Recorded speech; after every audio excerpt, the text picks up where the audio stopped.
শীতকালের একটা মজাদার রেসিপি নিয়ে হাজির হয়ে গেলাম। আমার মতো কারা কারা এরকম পছন্দ করেন অবশ্যই কমেন্টস করে জানাবেন। আর যারা যারা আমার ফেসবুক পেজ থেকে দেখছেন তারা চাইলেই কিন্তু আমার পেজটাকে ফলো দিয়ে রাখতে পারেন। আর আজকে আমি তৈরি করব শিং মাছ দিয়ে ফুলকপি, আলু, সিম, মূলা দিয়ে মজাদার একটি পাঁচমিশালি শীতকালীন একটা তরকারি।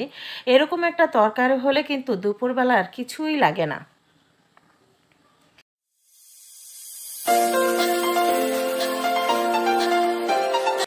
একটা হাঁড়ি বসিয়ে দিলাম, দিয়ে দিলাম সয়াবিন তেল। তেলটা যখন গরম হয়ে যাবে সেই সময় আমি দিয়ে দিলাম পেঁয়াজ কুচি। পেঁয়াজটাকে একটু হালকা ভেজে নিব।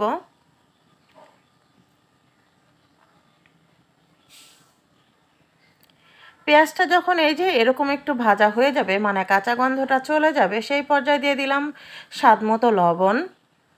দিয়ে দিচ্ছি রসুন বাটা 1 টেবিল চামচ পরিমাণ, কারণ সবজির পরিমাণটাতে কিন্তু একটু বেশি। একটু পানি দিয়ে দিলাম, গুঁড়ো মশলা অ্যাড করব, কারণ মশলাটাকে ভালো করে কষিয়ে নিতে হবে। দিয়ে দিচ্ছি এখানে আমি মরিচের গুঁড়ো, আর মরিচের গুঁড়োটা একটু বেশিই লাগবে, 1 টেবিল চামচের একটু বেশি, কারণ সবজির পরিমাণটাও বেশি। দিয়ে দিলাম হলুদের গুঁড়ো, দিয়ে দিলাম ধনিয়ার গুঁড়ো। আপনারা চাইলে জিরা গুঁড়োটা ব্যবহার করতে পারেন। যেহেতু আমি এখানে ধনিয়া পাতাটা ব্যবহার করব, আমি আর জিরা গুঁড়োটা ব্যবহার করলাম না। আর আজকে কিন্তু আমি সবজি কিছুই ভাপিয়ে নিব না, কারণ যেহেতু টাটকা টাটকা এই শীতের সবজিগুলো উঠেছে, সেজন্য আমি আর কিছুই ভাপিয়ে নিব না, মানে সেদ্ধ করে পানি ফেলে দিব না বা তেলে ভেজেও নিব না, কষিয়ে রান্না করব। এখানে আমি একটা ফুলকপি দিয়েছি, মূলা দিয়েছি, আর যে ছোট ছোট দেশি আলু সেই আলু দিয়েছি, আর অল্প কয়টা সিম দিয়েছি। এভাবে পাঁচমিশালি করে তরকারিটা রান্না করলে কিন্তু টেস্টটা খুব ভালো লাগে।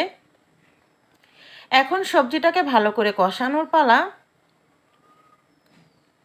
সবজিটা ভালো করে কষালে কিন্তু রান্নাটা খুব টেস্টি হয়। যে কোনো রান্নাই যদি ভালো করে কষানো হয়, রান্নাটা কিন্তু টেস্টটা দ্বিগুণ পরিমাণে বেড়ে যায়।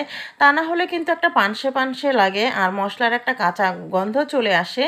এখানে আমি শিং মাছ দিয়ে আজকে রান্না করছি। আপনারা চাইলে কিন্তু এই মাছটা ভেজে রান্না করতে পারেন, কিংবা আগে মশলার সাথে কষিয়ে তারপরে মাছটাকে তুলে রেখে তারপরে সবজি কষিয়ে নিতে পারেন। কিন্তু আজকে আমি কোনো ঝামেলাতেই যাব না, আমি সব একসাথেই কষাবো। শুধু একটু হালকা হাতে কষাতে হবে, মানে জোরে জোরে না, যেহেতু শিং মাছটা অনেক নরম। তো কষিয়ে নেওয়ার পরে আমি ঝোলের পানিটা অ্যাড করে দিলাম, যেহেতু এটা একটু ঝোলঝোলি হবে, কারণ খেতে ভালো লাগে গরম ভাতের সাথে। সেটা ভেবেই কিন্তু আমি ঝোলের পরিমাণটা দিয়েছি। আর এই তো বলক চলে এসছে, এখন আমি শুধু একটু উল্টে পাল্টে নিব।